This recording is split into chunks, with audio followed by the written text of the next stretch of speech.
My name is Madeline Harper, 30 years old, and finally content with the life I rebuilt after devastating betrayal. Standing at my father's funeral, I never expected to see Rebecca strutting in with James, my ex-fiancé, flashing diamonds and a smug smile. "Poor you, still alone." "And I'm bathing in luxury," she whispered, thinking she had won. I simply smiled and said, "Meet my husband." The look on her face when she realized who Matthew was priceless.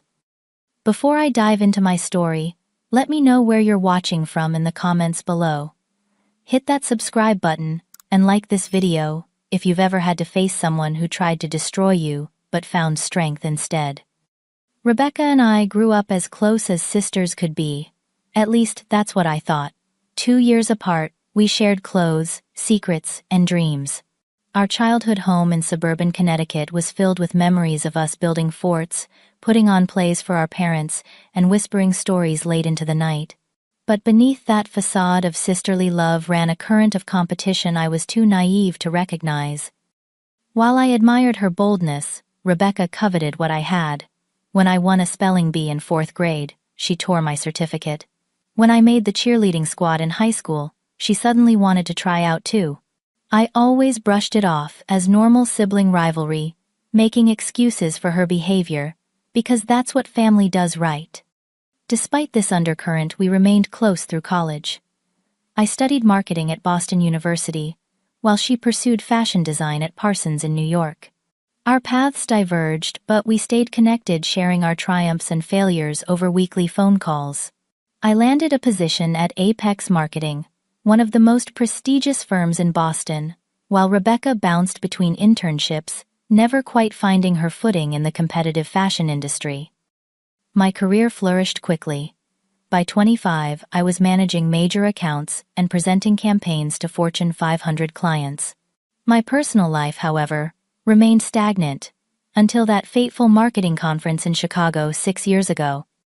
James Mitchell stood out immediately in a sea of marketing executives. Tall with chestnut hair and confident blue eyes, he commanded attention, without demanding it. He was 32, then a rising star at TechVision, a rapidly growing tech company known for innovative products and aggressive expansion.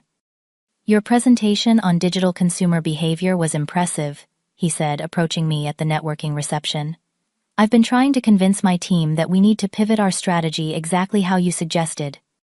One conversation led to dinner, which turned into weekend visits between Boston and New York, where he was based. James was everything I thought I wanted: ambitious, intelligent, and attentive. We shared dreams of building successful careers while creating a life together. After 8 months of dating during a sunset sail on Boston Harbor, he proposed with a 2-carat diamond ring. "You're everything I've been looking for," he said, as he slipped the ring onto my finger. "Smart, beautiful, and kind. I want to build a life with you, Madeline." I called Rebecca first with the news, screaming with excitement into the phone. She squealed appropriately, but fell strangely silent when I asked her to be my maid of honor. "Of course," she finally said. "I wouldn't miss it for anything." The following months were a whirlwind of wedding planning. We set a date for June 15th, secured a picturesque venue in the Berkshires, and I found a stunning Vera Wang gown that made me feel like royalty. James and I discussed combining our lives in New York, where I would transfer to my company's Manhattan office. Rebecca threw herself into maid of honor duties with unexpected enthusiasm. She organized a lavish bridal shower, helped me select invitations, and accompanied me to every dress fitting. Looking back, the warning signs were there, hidden in plain sight. The way her hand lingered on James's arm when she greeted him. How she always managed to sit beside him at family gatherings. The private jokes they seemed to share. I noticed these things fleetingly, but dismissed them, trusting both my sister and my fiancé implicitly. 3 months before the wedding, I hosted a dinner for my parents, Rebecca and James, at my apartment. Rebecca arrived early to help, wearing a new dress that seemed specifically designed to showcase her figure. "Is that appropriate for a family dinner?" I asked lightly. "Just because you're engaged doesn't mean I can't look good," she replied with a laugh that should have warned me. Throughout dinner, Rebecca dominated the conversation, directing her stories and questions primarily toward James. She touched his shoulder when laughing at his jokes, and refilled his wine glass attentively. When James mentioned a new art exhibit opening in Chelsea, Rebecca immediately exclaimed that she'd been dying to see it. "Maybe we could all go together," she suggested, though her eyes never included me in that all. I caught my mother's concerned glance, but shook off my unease. This was Rebecca being Rebecca, always wanting to be the center of attention. And James. He was just being polite to my sister. I trusted him completely. That trust was the foundation I built my future on. A foundation that was about to crumble beneath my feet, sending me into a free fall I wasn't prepared for. But sometimes the harshest betrayals lead to unexpected strengths. I just couldn't see it yet. The day everything shattered started normally enough. 3 months before our wedding, I was finalizing details with vendors and checking items off my endless to-do list. James had left his phone charging in my apartment while he went for a morning run. When it chimed repeatedly with incoming messages, I glanced over, not intending to snoop, but caught by the preview notifications lighting up his screen. "Last night was amazing. Can't wait to see you again," read the first message from Rebecca. My stomach dropped. Surely there was an explanation. Perhaps they were planning a surprise for me. With shaking hands, I picked up the phone. James had never restricted my access, another sign of the trust I thought we shared. I opened the message thread and felt my world collapse. Months of exchanges between them, flirtatious messages, plans to meet when I was working late, photos I could never unsee, references to their growing feelings and guilt about deceiving me. She'd be devastated if she knew James had written. "What she doesn't know won't hurt her," Rebecca replied. "We deserve happiness too."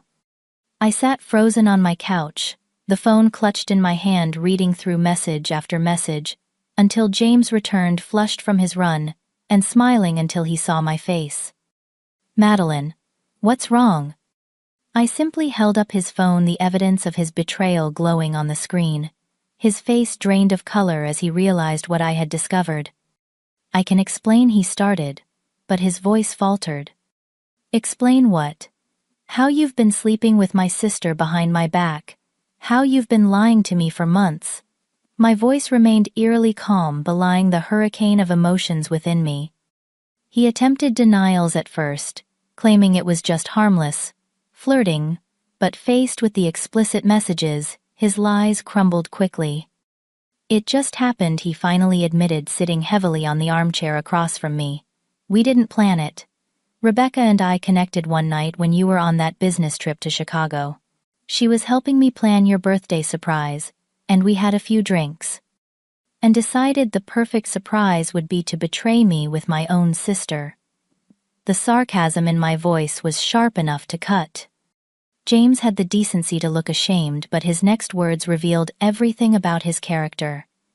"I care about you, Madeline, I really do. But with Rebecca there's this passion, this connection I can't explain."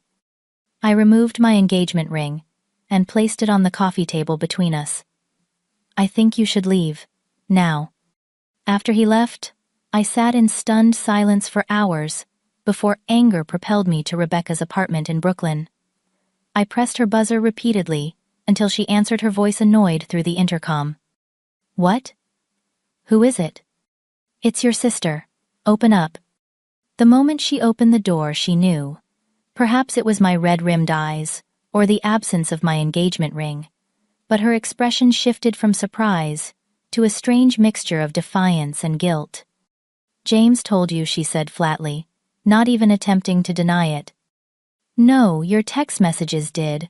I pushed past her into the apartment. "How could you? My fiancé, my sister." Rebecca crossed her arms defensively. "It's not like I planned it. We just connected on a level that you and he never did. We were planning our wedding. We had a life mapped out." My voice broke, despite my efforts to remain composed.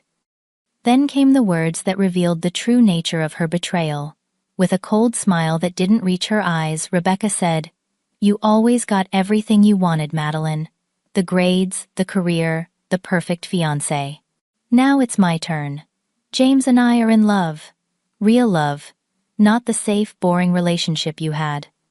The calculated cruelty of her words stunned me into silence. This wasn't an impulsive mistake or a moment of weakness. This was deliberate, a systematic undermining of my happiness born from years of resentment I hadn't fully recognized. The following weeks passed in a blur of pain and practical nightmares. Canceling a wedding 3 months before the date meant lost deposits, awkward phone calls to guests, and returning gifts that had already arrived. Each task was a fresh reminder of what I had lost. Explaining the situation to family and friends was excruciating. Some expressed outrage on my behalf, while others uncomfortably suggested that these things happen, and maybe it was for the best. A few even implied that perhaps I had been too focused on my career and neglected my relationship, somehow making James's betrayal understandable, if not justified. Most devastating was my father's response. While initially angry, he eventually adopted a life's too short for grudges attitude. "She's still your sister," he said during a difficult dinner at my parents' home. "Family has to stick together through everything." "Even when family is the one who betrays you?" I asked incredulously. He sighed, looking suddenly older. "People make mistakes, Madeline. Terrible ones sometimes. But forgiveness is part of life." What he didn't understand was that forgiveness requires remorse, and Rebecca showed none. In fact, 2 weeks after the revelation, she and James announced they were officially dating. My mother was horrified, but my father counseled acceptance and moving forward. I spiraled into depression, taking leave from work, and barely leaving my apartment. The dual betrayal of the two people I trusted most left me questioning my judgment and worth. If my own sister could see me as undeserving of loyalty and love, what did that say about me? But rock bottom has a purpose. When you hit it, you can finally stop falling and start climbing. I just didn't know yet how high that climb would take me. The morning I decided to reclaim my life began unceremoniously. 6 weeks after discovering the betrayal, I woke to sunlight streaming through blinds I hadn't opened in days. A job offer I'd received before the engagement implosion sat on my kitchen counter, nearly buried under takeout containers and unopened mail. It was from Horizon Marketing in Seattle, practically across the country from my current shattered life. I picked up the letter, rereading the enthusiastic offer to lead their digital marketing division. The deadline for acceptance had passed weeks ago, but something compelled me to call the number listed. "Actually, we haven't filled the position yet," said Diane, the HR director, after I explained my situation vaguely. "We were quite disappointed when we didn't hear back from you. If you're still interested, when could you start?" "How about 3 weeks from now?" I heard myself say, surprising, even myself with the decisiveness. That call became my turning point. I gave notice at my Boston apartment, arranged a transfer of my most essential belongings to Seattle, and informed my workplace of my departure. When my mother learned of my plans, she was distressed. "You're running away, Madeline. This won't solve anything." "I'm not running away," I corrected her. "I'm running towards something new. There's a difference." Seattle welcomed me with its characteristic rain and unexpected warmth from my new colleagues. I rented a modern apartment downtown, with views of Puget Sound, deliberately choosing a place that bore no resemblance to my Boston home. New city, new home, new beginning. But geography alone couldn't heal the wounds of betrayal. During my second week in Seattle, I had a panic attack in a grocery store when I glimpsed a woman who resembled Rebecca. The incident forced me to acknowledge that distance wasn't enough. I needed to actively process what had happened. I found Dr. Carolyn Thompson, a therapist specializing in trauma and betrayal. Our weekly sessions became anchors in my new life. "What your sister and fiancé did was about them, not you," she emphasized, during one particularly difficult session. "Their actions reflect their character, not your worth." "But shouldn't I have seen it coming?" I asked, still searching for what I had missed. Betrayal blindsides us precisely because we trust. That's not naivety, Madeline. That's being human. Slowly, I began rebuilding. Work provided purpose and distraction. I threw myself into projects proving my value to my new company, while rediscovering my passion for marketing strategy. My team responded to my leadership with enthusiasm, and within 6 months, our campaigns were winning industry recognition. Outside of work, I forced myself to engage with life again. I joined a hiking group discovering the therapeutic effects of climbing mountains and breathing pine-scented air. I took cooking classes, finding satisfaction in creating nourishing meals for myself when previously I had existed on convenience foods and restaurant deliveries. Most importantly, I made new friends who knew nothing of my history. Alicia, a graphic designer at Horizon, became my first real friend in Seattle. She invited me to book clubs and gallery openings, gently coaxing me back into social situations. Through her, I met others: Marcus, a landscape architect with a booming laugh; Sophie, a pediatric nurse with endless compassion; and Daniel, a software engineer, who shared my love for obscure indie films. They became my chosen family, providing support without the complicated history of my biological one. With them, I could be the Madeline I was becoming, not the one defined by betrayal. Occasionally, news of Rebecca and James reached me through mutual friends or family calls. They had moved in together shortly after I left. Rebecca had landed a job at a boutique fashion house, partly due to James's connections. They traveled extensively, posting enviable vacation photos from Bali, Paris, and the Amalfi Coast. From the outside, their life looked picture perfect. My mother, trying to be sensitive, rarely mentioned them, but my father regularly updated me on your sister's life, as though maintaining this connection would somehow preserve our fractured family. Rebecca and James just bought a condo in Tribeca, he mentioned during one call. Really beautiful place. You should see it sometime. Dad, I'm not going to visit their home, I replied, trying to keep frustration from my voice. She's still your sister, Madeline. At some point you'll need to move past this. These conversations left me feeling gaslit, as though my continued hurt was a personal failing, rather than a natural response to profound betrayal. But therapy had given me tools to process these feelings, without being overwhelmed by them. 18 months after moving to Seattle, I realized something had shifted within me. I no longer tensed when seeing happy couples. I could hear Rebecca's name without an immediate stab of pain. The betrayal would always be part of my story, but it was no longer the defining chapter. One evening, after a particularly successful campaign launch, I walked along the waterfront, watching the sunset paint the sky in spectacular oranges and pinks. For the first time in nearly 2 years, I felt genuinely happy, not just distracted from pain. The realization brought tears to my eyes, but they were tears of release, not sorrow. My phone buzzed with a text from Alicia: celebration dinner at Canlis tomorrow. The whole gang's coming. You in? I typed back. Absolutely. Wouldn't miss it. I was ready to not just exist, but live again. And that openness to life was about to lead me to someone who would help me understand why everything had to fall apart before it could be rebuilt stronger than before. 3 years after the betrayal, my life in Seattle had found its rhythm. I had been promoted to Director of Digital Strategy at Horizon Marketing, leading a team of 15 talented professionals. My friendships had deepened, and I had even cautiously dated a few men, though nothing progressed beyond a handful of pleasant but ultimately forgettable evenings. Then came the Robinson Tech account, a major corporation looking to revamp their entire marketing strategy. Securing this client would put Horizon on the map nationally, and represented months of preparation and pitch development. The CEO is notoriously demanding, warned my boss Gerald as we prepared for the final presentation. Matthew Taylor built Robinson Tech from nothing, and has rejected every major marketing firm they've met with. He's brilliant but particular. Don't take it personally if he passes. I spent weeks perfecting our proposal, researching Robinson Tech's market position, and identifying untapped opportunities.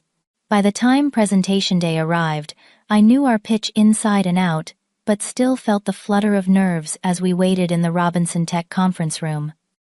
When Matthew Taylor walked in, he wasn't what I expected. Based on his reputation, I had imagined someone older, perhaps stern and intimidating. Instead, Matthew was in his late 30s, with kind brown eyes that crinkled at the corners, when he smiled, and an unassuming presence that nonetheless commanded attention. "Sorry to keep you waiting," he said, shaking hands with each team member. When he reached me, his handshake was firm, his gaze direct. "You must be Madeline Harper. I was impressed by the preliminary materials you sent over."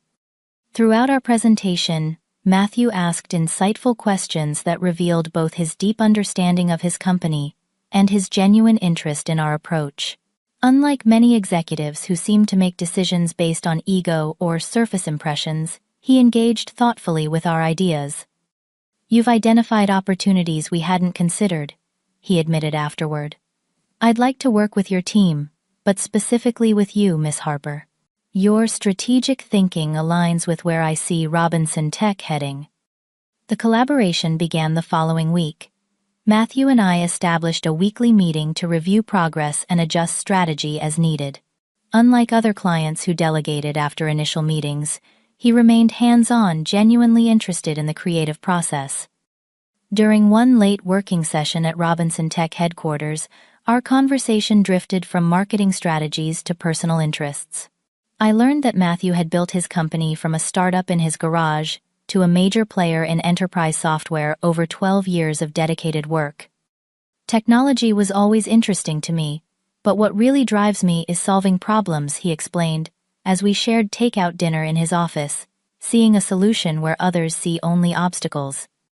"Is that why you named the company Robinson?" I asked, after Robinson Crusoe solving problems on his island.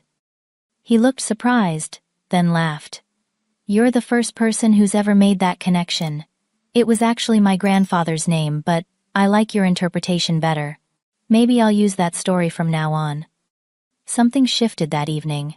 Our professional relationship had developed an undercurrent of personal connection, a mutual recognition of like-minded spirits. Still, I maintained careful boundaries, unwilling to risk misinterpreting friendly rapport for something more. Matthew respected those unspoken boundaries while making his interest clear in subtle ways. He began bringing coffee to our meetings, remembering exactly how I took mine. He asked thoughtful questions about my weekend plans and followed up on stories I shared about my hiking adventures or cooking disasters. 3 months into the Robinson Tech project, he invited me to a charity gala his company was sponsoring. As colleagues, he clarified, sensing my hesitation. "The whole team is invited, but I'd especially appreciate your insights on how we present to potential partners." The event was held at the Seattle Art Museum, transformed for the evening into an elegant venue with stunning floral arrangements and ambient lighting. Matthew greeted me at the entrance, handsome, in a perfectly tailored tuxedo. "You look beautiful," he said simply, his appreciation genuine without being invasive. Throughout the evening, I observed Matthew in his element, gracious with employees at all levels, generous with the charity organizers, and completely lacking the arrogance that often accompanied success. When a waiter accidentally spilled water on his sleeve, Matthew helped the mortified young man clean up the mess quietly, assuring him it was no problem. "You're not what I expected," I admitted during a quiet moment on the museum's terrace, the Seattle skyline glittering before us. "What did you expect?" "I don't know. Someone more." I searched for the right word. "Full of himself," Matthew suggested with a self-deprecating smile. "Maybe. Success changes people, usually not for the better." "My mother would agree with you," he said.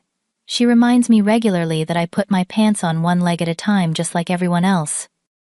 As the evening drew to a close, Matthew walked me to my car. The air between us had changed, charged with unspoken possibility. "I've enjoyed working with you, Madeline," he said. "But I'd like to get to know you outside of work if you're open to that." The familiar fear rose within me, memories of James and his betrayal flashing through my mind. Matthew seemed to sense my hesitation. "Just dinner," he added gently. No pressure, no expectations. Just two people getting to know each other better.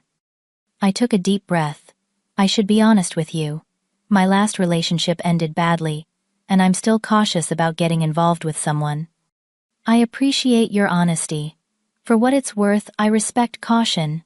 It usually means someone values themselves enough to be careful with their heart. He handed me his card with his personal number written on the back. The ball's in your court. If you decide you'd like to have dinner sometime, just let me know. It took me 2 weeks to call him. 2 weeks of internal debate and conversations with my therapist about healthy risk-taking versus self-protection. You can't avoid connection forever, because one person betrayed you, Dr. Thompson pointed out. That gives them power over your future. Our first date was at a small Italian restaurant overlooking Lake Union. With work no longer our focus, we discovered shared interests in historical documentaries, mystery novels, and terrible science fiction movies that were so bad they became good again. My college roommate and I had a tradition, Matthew explained, laughing. Every finals week we'd watch the worst sci-fi movie we could find as stress relief. Nothing puts academic pressure in perspective like watching aliens with visible zipper lines in their costumes. As weeks turned into months, Matthew proved himself trustworthy in countless small ways. He called when he said he would. He remembered details from our conversations. He respected my need for independence and never pushed for more than I was ready to give. When I finally told him about James and Rebecca 6 months into our relationship, he listened without interruption, holding my hand across his dining table. I understand now why trust doesn't come easily to you, he said when I finished. Thank you for sharing that with me. It couldn't have been easy. It still affects me, I admitted. Sometimes I worry I'm looking for signs of betrayal that aren't there. Then we'll take things at whatever pace feels right for you, he replied. I'm not going anywhere, Madeline. And he didn't. Matthew became my partner in the truest sense of the word, someone who stood beside me rather than trying to stand in front of or behind me. With him, I learned that real love wasn't about grand gestures or intense passion that burned quickly. It was about consistent presence, mutual respect, and a deep friendship that formed the foundation for everything else. I was falling in love again, but this time with my eyes wide open, and what I saw looking back at me was everything I hadn't known I needed. After 2 years of dating, Matthew and I had developed a relationship built on mutual respect, shared values, and genuine love.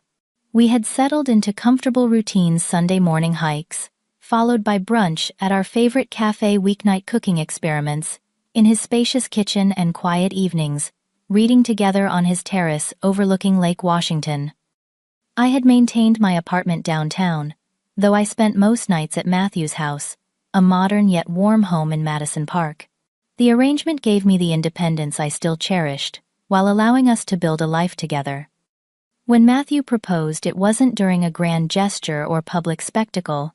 It was on an ordinary Tuesday evening, as we prepared dinner together, chopping vegetables side by side. I was thinking, he said casually, that life is better with you in it. Every day. And I was wondering if you might want to make that arrangement permanent. I looked up to find him holding a small velvet box, instead of the bell pepper he had been slicing. Inside was a simple but elegant emerald-cut diamond set in platinum. It's not the most romantic proposal, he continued when I remained silent in surprise. But I wanted it to be honest, like us. I love our everyday life together, Madeline. I want a lifetime of these ordinary moments that become extraordinary because we're sharing them. The ring was beautiful, but what moved me more was the thoughtfulness behind his choice. He hadn't tried to outdo James's proposal or ring. Instead, he had chosen something that reflected our relationship, straightforward, elegant, and genuine. But despite my love for Matthew, panic flared.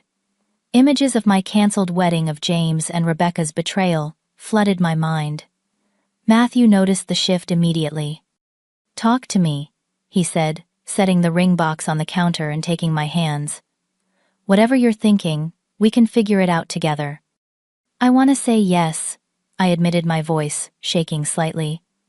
But I'm scared. Last time, I planned a future with someone. I know, he said softly. And I'm not asking you to forget that happened, or pretend it didn't affect you. It's part of what made you the woman I fell in love with. He led me to the living room couch, the vegetables forgotten on the cutting board. We sat facing each other, still holding hands. I'm not James, he said simply. And this isn't that relationship.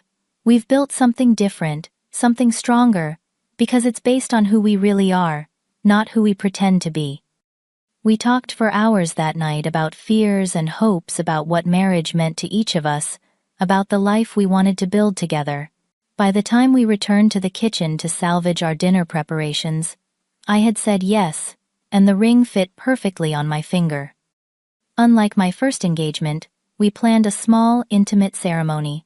No grand venue in the Berkshires, no hundreds of guests, no elaborate princess gown. We married 6 months later on the shores of Lake Washington, with only 30 of our closest friends and family in attendance. My parents came, though my relationship with them remained complicated. My father especially seemed unable to understand why I still maintained distance from Rebecca, who was pointedly not invited, despite his repeated suggestions that a wedding is a time for family to come together.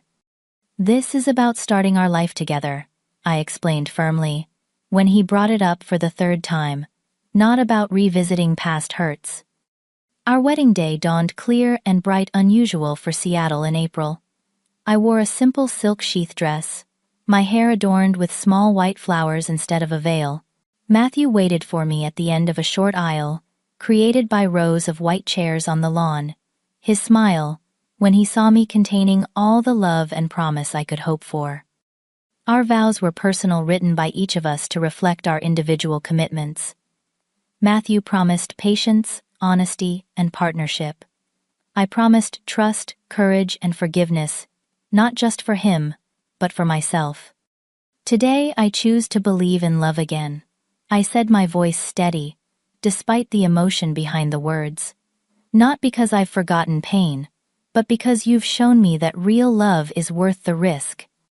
The reception was held in a tent on the same property, fairy lights twinkling overhead as dusk fell. We danced, laughed, and celebrated with the people who had supported our journey together. Dr. Thompson, my therapist turned friend, raised a toast to resilience and second chances that brought tears to my eyes. Our honeymoon was 2 weeks in New Zealand, hiking through breathtaking landscapes and staying in small, luxurious lodges along the way. It was there, far from the remnants of my past life, that I truly embraced our future without reservation. Upon returning to Seattle, we settled into married life with surprising ease. I moved my remaining belongings into Matthew's house, which became our home. We established new traditions while honoring the individual interests that made us who we were. Matthew encouraged my career advancement and celebrated my successes as his own, while I supported his vision for expanding Robinson Tech into new markets. 8 months after our wedding, Matthew came home with unexpected news. Robinson Tech had acquired TechVision, James's company, as part of a larger expansion strategy. I should have made the connection sooner, Matthew said, looking troubled. I knew the name sounded familiar when the acquisition team first brought it up, but it didn't click until today when I was reviewing the executive profiles. James Mitchell is their vice president of operations. My stomach tightened at the name, but the visceral pain I once associated with it had dulled to a distant ache. It's a good business decision, I said after a moment. You shouldn't change your plans because of my history. Are you sure I could delay the acquisition, look into other options? I shook my head. That would be letting the past dictate our future. I'm done giving them that power. The acquisition proceeded with Matthew maintaining professional distance from the integration process, delegating the direct oversight to his executive team. I appreciated his sensitivity, but assured him I had made peace with that chapter of my life. What neither of us anticipated was the discovery made during the standard financial audit of TechVision. Discrepancies appeared in their books, leading to a deeper investigation that revealed James had been embezzling company funds to support a lifestyle beyond his legitimate earnings. The board wants to press charges, Matthew informed me one evening. The evidence is conclusive. He's been siphoning money for at least 3 years, clever enough to hide it during routine audits, but not thorough enough for the kind of deep dive we do during acquisitions. What will happen to him, I asked, surprised by my lack of vindictive satisfaction. Termination, certainly. Criminal charges, probably. It's not my decision alone, but, as CEO, I'll have to sign off on the board's recommendation. Will you recuse yourself because of our connection? Matthew considered this thoughtfully. I think I need to. Not because I can't be objective about the business decision, but because I want there to be no question about the integrity of the process. James was fired the following week, escorted from the building by security, after being confronted with evidence of his financial misconduct. The company filed charges beginning a legal process that would eventually result in a plea deal to avoid jail time, but requiring significant financial restitution. I learned these details secondhand, deliberately keeping myself removed from the situation. What I didn't know then was that this professional downfall would soon intersect with my personal history in an unexpected way. 3 weeks after James's termination, my father called with news that blindsided me. He had suffered a mild heart attack but was stable and recovering well. Despite our complicated relationship, I immediately booked a flight to Connecticut, with Matthew arranging to join me 2 days later, after completing some unavoidable business obligations. What I didn't anticipate was that this family medical crisis would force a confrontation 5 years in the making, one that would finally bring the ghosts of my past face to face with the reality of my present. My father's heart attack was more serious than initially described. By the time I arrived at Hartford Hospital, he had been moved to intensive care after complications developed. My mother, looking years older than when I had last seen her at our wedding, met me in the waiting room. "They're doing everything they can," she said, her voice betraying exhaustion. "The next 24 hours are critical." Despite the best efforts of the medical team, my father passed away the following morning with my mother and me at his bedside. The loss hit me with unexpected force. Our relationship had been strained since Rebecca's betrayal, his inability to fully acknowledge the hurt she had caused, creating a distance between us. Yet, in that moment of his passing, I felt only the love of a daughter for her imperfect father. The days that followed passed in a blur of funeral arrangements, notification calls to relatives, and the surreal process of beginning to grieve. Matthew arrived as promised, providing steady support as we navigated these difficult waters. My mother, despite her grief, seemed relieved to have him take charge of certain practical matters, from coordinating with the funeral home to arranging for out-of-town relatives' accommodations. "He's a good man," she said quietly one evening, as Matthew fielded yet another call from a distant cousin about service details. "Your father would have liked to know him better." The comment carried unspoken regret for the time, and relationship lost to misplaced loyalty and unresolved conflict. I squeezed her hand in silent acknowledgement. The morning of the funeral dawned gray and cool, fitting the somber occasion. The service was scheduled for 11 at the Presbyterian church my parents had attended for decades. Matthew and I arrived early to ensure everything was properly arranged and to greet guests as they arrived. I was speaking with my father's oldest friend when a ripple of tension moved through the gathering. Turning toward the church entrance, I saw them, Rebecca and James, making a calculated entrance designed to draw attention. Rebecca wore a black designer dress that somehow managed to be both funeral-appropriate and attention-seeking, with diamond earrings and a matching necklace that caught the light with every movement. James at her side was impeccably dressed in a tailored suit, his arm possessively around her waist. Despite recent professional disgrace, he projected confidence, chin lifted as though daring anyone to question his presence. My mother stiffened beside me, her expression a mixture of parental love and discomfort. "She's still his daughter," she whispered, as though justifying Rebecca's presence to herself as much as to me. I nodded, determined not to let their presence overshadow the purpose of the day. "It's fine. We're here to honor Dad." The ceremony proceeded with dignity, filled with remembrances of my father's life and character. I delivered a eulogy that focused on his generosity and devotion to family, carefully crafted to honor his memory without glossing over his humanity. Throughout, I was aware of Rebecca's gaze evaluating and judging from her seat, 3 rows behind where the immediate family sat.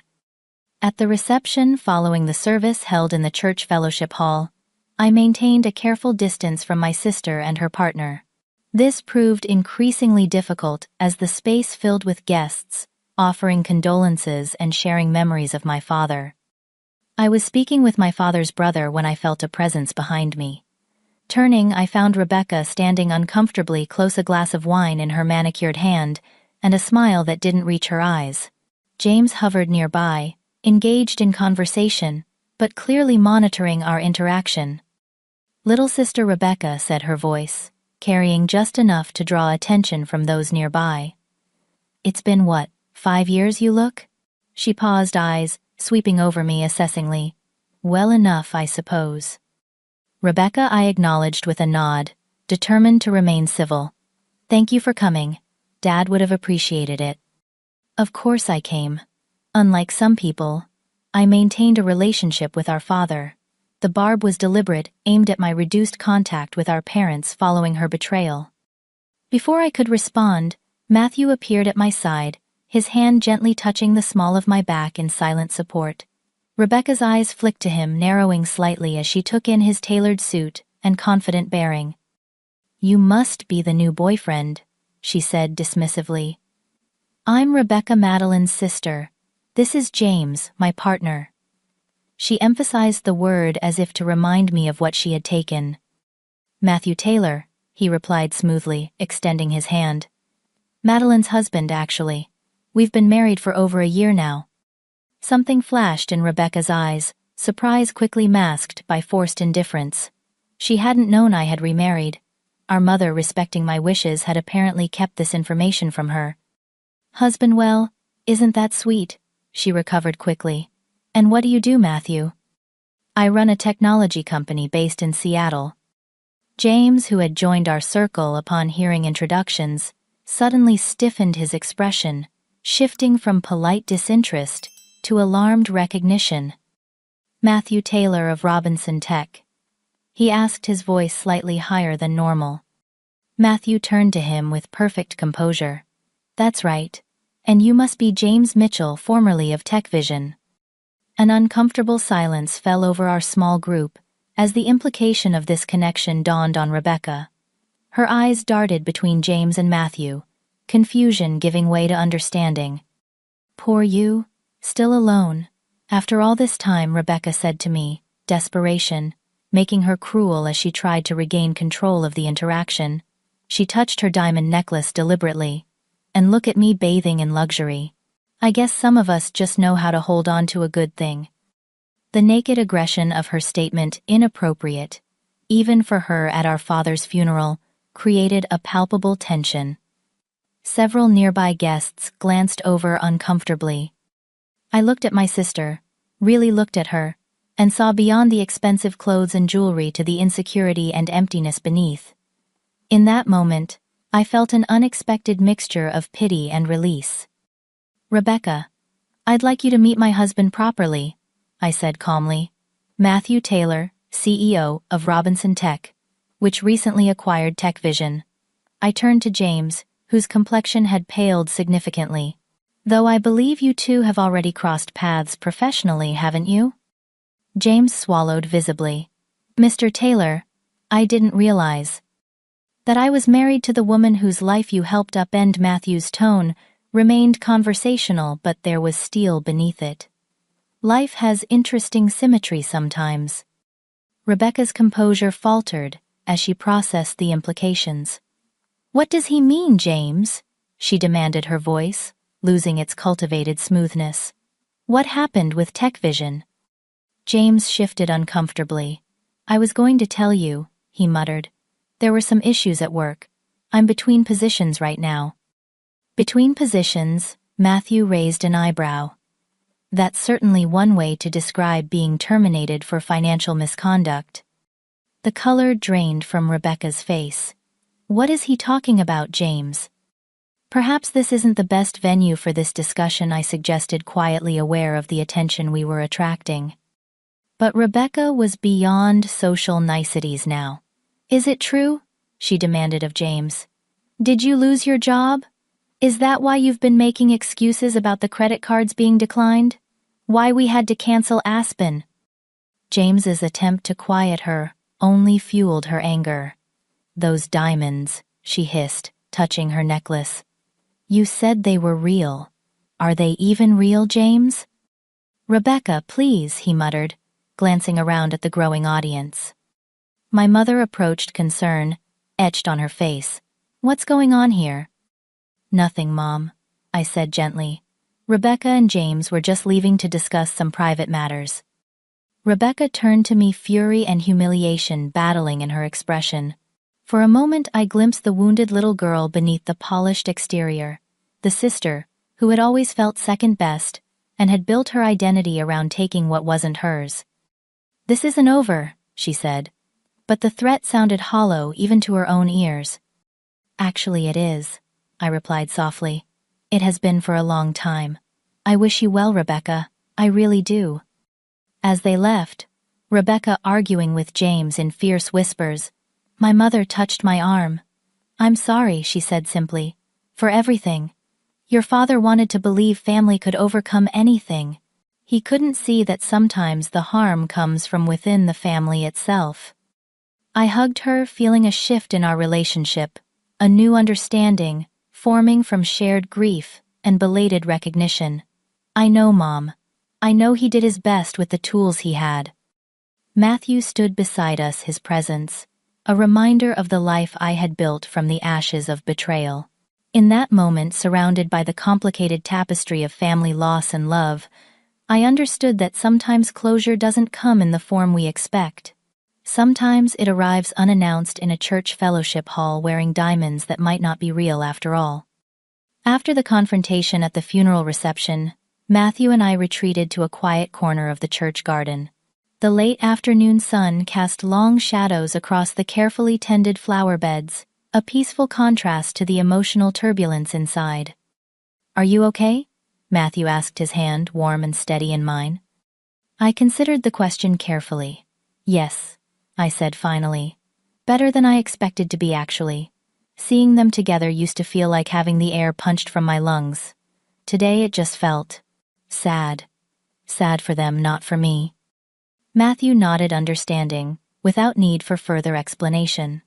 This was one of the countless reasons I loved him, his ability to give space for my feelings without trying to fix or minimize them. I never wanted revenge. I continued watching a pair of chickadees flit between the branches of a nearby maple. But there's a certain symmetry to how things turned out, isn't there? Life has its own justice sometimes, he agreed. Though, I want to be clear that James's termination was purely business. The financial improprieties were serious and would have resulted in the same outcome, regardless of who he was. I know that, I assured him. You've always had integrity in everything you do. It's one of the reasons I fell in love with you. We sat in comfortable silence until my mother found us, her eyes red-rimmed but her expression calmer than it had been all day. Most of the guests have left, she said, settling onto the bench beside me. Just family and a few close friends still inside. How are you holding up? I asked, concerned. By the new lines grief had etched around her eyes. 1 minute at a time, she replied honestly. Your father wasn't perfect, Madeline, but he loved us all very much.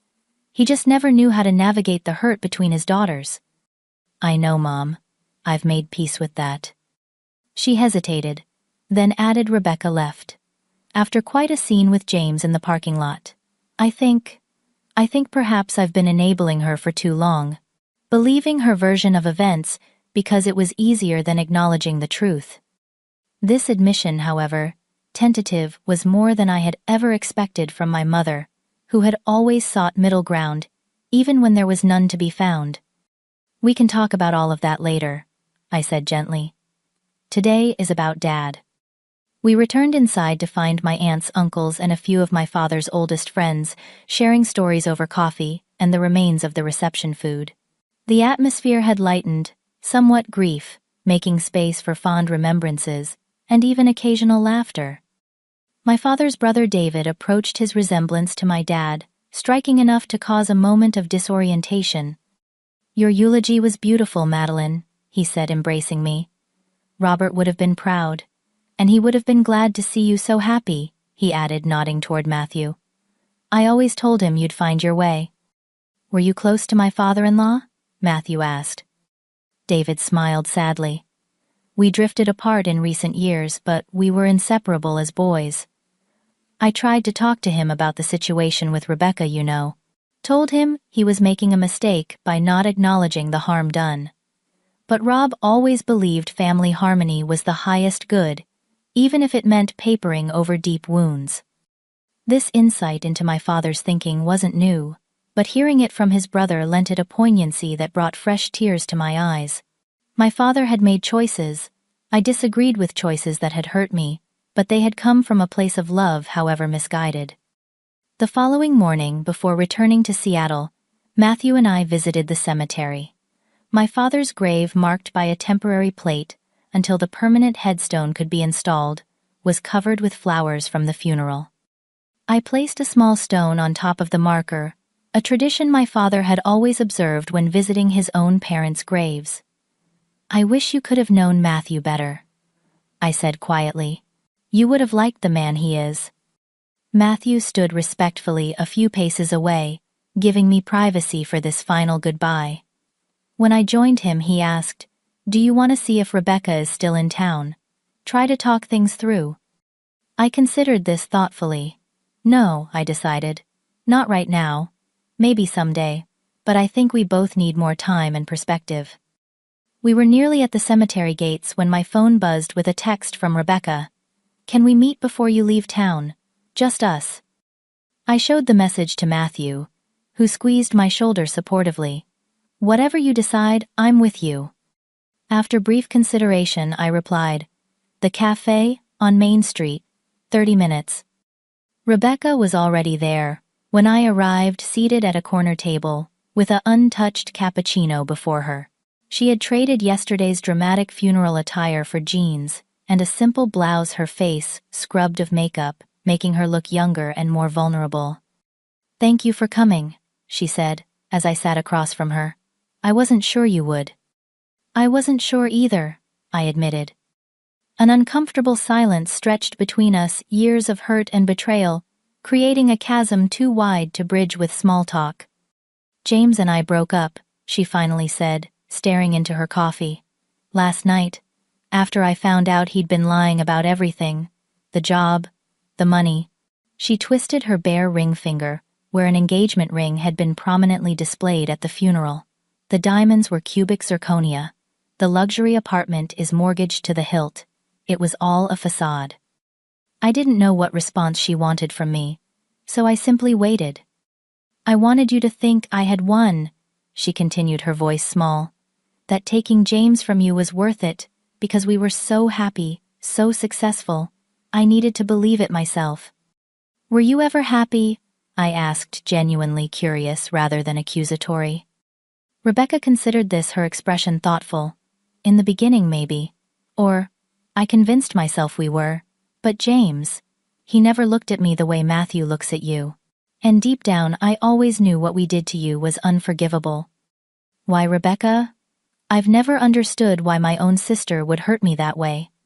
She looked up, her eyes shining with unshed tears. "Because you were always enough, just as you were. Mom and Dad were so proud of you, your grades, your career, your sensible choices. I was the wild one. The one they worried about. The one who couldn't seem to get it right. And then you found James, and he was successful and handsome and clearly adored you. I just wanted to prove I could have that too. That I could take something that was yours and make it mine." The honesty of her answer, however, painful to hear, provided a kind of closure I hadn't realized I still needed. "I can't forgive you today," I said, after a long moment. "Maybe not for a very long time. But I don't hate you, Rebecca. I stopped hating you years ago. It took too much energy that I needed for rebuilding my life." "I understand," she nodded, wiping a tear that had escaped. For what it's worth, I'm sorry. Not just because everything fell apart, but because I hurt you. You didn't deserve that. We parted with an awkward half-hug, not friends, or even fully reconciled sisters, but perhaps no longer active enemies. It was a beginning, however small. Matthew was waiting at our hotel, respecting my wish to meet Rebecca alone. "How did it go?" he asked as I entered our room. "Better than I expected. Worse than I hoped." I sat beside him on the edge of the bed. "She apologized, actually. I think she meant it." "Do you think you'll ever reconcile completely?" I considered this carefully. I don't know. Some bridges once burned can't be fully rebuilt. But maybe we can construct something new. Something different. Not what was, but what could be. We flew back to Seattle that afternoon, returning to the life we had built together. In the following months, I maintained sporadic, cautious contact with Rebecca as she began her own process of rebuilding, finding a modest apartment, and taking a position at a small design firm. Our relationship remained complicated, tentative texts and occasional phone calls, gradually increasing in frequency and depth. I doubted we would ever recapture the closeness of our childhood, but perhaps we could forge a new connection based on who we had become, rather than who we had been. As for me, the final confrontation with Rebecca and James had released something I hadn't realized. I was still carrying a weight of unresolved hurt and anger that had lingered despite my new happiness. In its place grew a deeper appreciation for the life I had created from the ashes of betrayal. Matthew and I continued to build our life together, his company flourishing under his ethical leadership, my career advancing, as I took on increasingly challenging projects. We bought a weekend cabin on the Olympic Peninsula, where we spent peaceful weekends hiking and disconnecting from the demands of our professional lives. 5 years after my sister stole my fiancé, I found myself not just surviving but thriving, with a love deeper and more authentic than anything I had known before. The betrayal that once defined me had become merely a chapter in my story, not its conclusion. I learned that trust once broken can be rebuilt, but it requires willing participants and consistent effort. That forgiveness isn't a single moment but a process, sometimes lifelong. That family is both who we're born to and who we choose, and sometimes the family we choose provides the healing our birth family cannot. Most importantly, I learned that while we can't control the actions of others, we always have a choice in how we respond. We can remain trapped in bitterness, or we can use even the deepest wounds as catalysts for growth and transformation. Life rarely follows the path we expect, and the detours, however painful, often lead us exactly where we need to be. Had Rebecca and James not betrayed me, I might never have moved to Seattle, never met Matthew, never discovered my own resilience and capacity for rebuilding. This isn't to say I'm grateful for their betrayal, but I am grateful for the woman it forced me to become, for the life it ultimately led me to create. Sometimes the greatest gift emerges from our deepest pain, if we have the courage to keep moving forward. Have you ever experienced betrayal that ultimately led to something better? I'd love to hear your stories in the comments below. And if you're currently walking through your own valley of betrayal, please know that healing is possible. The path isn't linear, and it isn't quick, but it is real. Thank you for listening to my story. If it resonated with you, please like this video and subscribe to my channel for more authentic conversations about life's challenges and triumphs. Remember, your worth is never determined by someone else's inability to see it. Wishing you strength on your journey, whatever path you're walking.